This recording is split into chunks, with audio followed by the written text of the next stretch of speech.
చెప్పుకునేదగే విషయం కాదండి. ఈరోజు సిద్దిపేటలో కల్వకుంట కాలనీలో ఒక మహిళ పైన బలాత్కారం జరగడం ఇది అసలు చిగ్గుచేట అనిపిస్తుంది. ఎందుకంటే ఈ కాంగ్రెస్ పార్టీ ప్రభుత్వం ఇంత మహిళల పట్ల రక్షణ లేకుండా ఇంత అసూయగా ప్రవర్తిస్తుంది అంటే నేను ప్రజల పట్లనే ఓన్లీ రైతు వాళ్ళు అన్ని సమస్యలపైనే అనుకున్నా, కానీ మహిళల పట్ల కూడా ఇంత నిర్లక్ష్యం చేస్తుంది అంటే కాంగ్రెస్ పార్టీకి చెందిన ఒక వ్యక్తిని ఇంత నిందితుడిని బలాత్కారం చేసి కఠినంగా ఆ అమ్మాయిని చాలా వేధించి మానసిక గురి అయిన స్థితిలో ఆ పిల్ల ఏం మాట్లాడలేని స్థితిలో ఏడ్చుకుంటూ ఉంటుంటే ఈరోజు అసలు ఒక ఆడపిల్లగా నేను చాలా బాధపడుతున్నానండి. ఎందుకంటే తను భర్త కూడా చెప్పుకోలేని మనసులో మానసికంగా వండుకుంటే ఏడుస్తుంటే ఆ పుస్తలు తెంపి ఆ పుస్తలు చూస్తుంటే అమ్మాయి చాలా గంభీరంగా అసలు చావు బతుకులో ఉన్నదండి. ఎందుకు అంటే తన పైన అంతా చెప్పుకోలేని విధంగా కఠినంగా ప్రవర్తించిన దుర్మార్గుడు ఆ కుట్లు కూడా పడ్డాయండి. వాళ్ళ తల్లి కూడా ఆవేదనకు గురి అవుతుంది. ఇలాంటి ప్రభుత్వంలో ఇలాంటి చర్యలు మహిళల పట్ల జరుగుతున్నందుకు అసలు ఆ రాష్ట్ర ప్రభుత్వం దిగి అసలు ఎందుకు సీట్లో కూర్చుంటుంది ఇంకా దిగిరాక ఎందుకు ఇట్లా రౌడీ రాజకీయం చేస్తున్నారు? ఒక వేరే ప్రభుత్వం ఏ ప్రభుత్వం ఉన్నా ఇంత అన్యాయంగా చేయలేదు. అయితే కాంగ్రెస్ పార్టీకి చెందిన అభ్యర్థి కాబట్టి ఆ వ్యక్తి అందులో పనిచేస్తున్నాడు కాబట్టి యువతనట అది గుట్టుచాటున దాచిపెట్టి పోలీసులు కూడా తనని రక్షిస్తున్నట్టుగా తెలుస్తుంది. మరి ఆ వ్యక్తిని బయటపెట్టి మరి గత 3 రోజులుగా వ్యక్తి ఈ విషయం బయటకు దాచుతున్నారు అంటే వెనకాల బ్యాక్ సపోర్ట్ బాగా ఉంది అని అర్థమైపోయింది.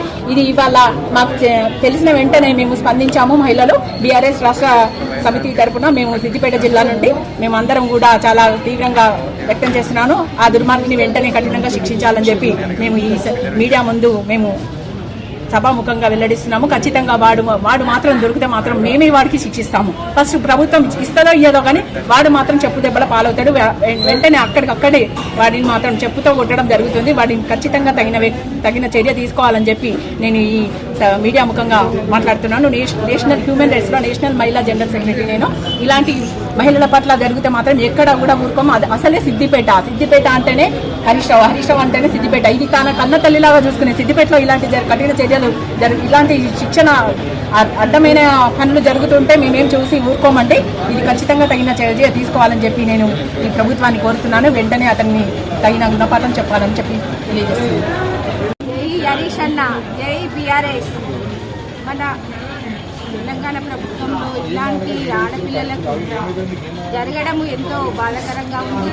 మెయిన్ మన సిద్దిపేటలో జరగడం ఇంకా బాధాకరంగా ఉంది. కల్వకుంట కాలనీలో సిద్దిపేట అంటే ఒక తల్లి లాంటిది. ఈ సిద్దిపేటలోనే ఇంత ఘోరాలు జరగడం బాధాకరంగా ఉంది. ఈ చేసిన అబ్బాయి కాంగ్రెస్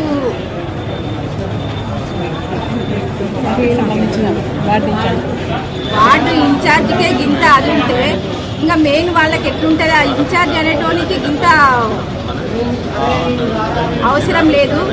వాడిని ఏంటంటే తొందరగా శిక్షించాలని మేమందరం కోరుకుంటున్నాము. వానికి శిక్ష పడాలి. అమ్మాయిని ఎక్కడైతే అక్కడ కొరకడము ఇది ఎంతవరకు కరెక్టో వానికి తెలియదు. వానికి అమ్మ ఉంది, చెల్లె ఉందట. వానికి మరి వేరే వాళ్ళు వచ్చి వాళ్ళ అమ్మనే కానీ వాళ్ళ చెల్లెనే కానీ చేస్తే వాడు ఊరుకుంటాడా? ఆ కాంగ్రెస్ వాళ్ళు ఊరుకుంటారా? వాళ్ళ అమ్మ చెల్లెలు వాళ్ళకి లేరా? వాళ్ళు ఎట్లా చూసుకుంటా ఊరుకుంటుంటో మాకైతే తెలియదు, కానీ మేమైతే అసలు ఊరుకోము. ఈ విషయము మా హరీష్ అన్న కనుక తీసుకెళ్తాము. తీసుకుపోయి ఆడవాళ్ళమందరం కలిసి ధర్నాకైనా పాల్గొంటాం. ఆడవాళ్ళము అంటే తక్కువ అనుకుంటుండేమో కానీ ఆ రేవంత్కు ఏమైనా బుద్ధి ఉందా? ఆడవాళ్ళని ఇట్లా శిక్షించడం ఎక్కడ ఉంది? ఇది సిద్దిపేట అంటే ఏమనుకుంటుండు అయినా? ఇది హరీష్ అన్న అడ్డ. ఈ అడ్డలో ఇలా జరగడం మాకు ఎంతో బాధాకరంగా ఉంది. అమ్మాయి అండకు అందరం అండదండగా ఉంటామని మేము అందరం బీఆర్ఎస్ నాయకులను కోరుకుంటున్నాం. జై హరీష్ అన్న.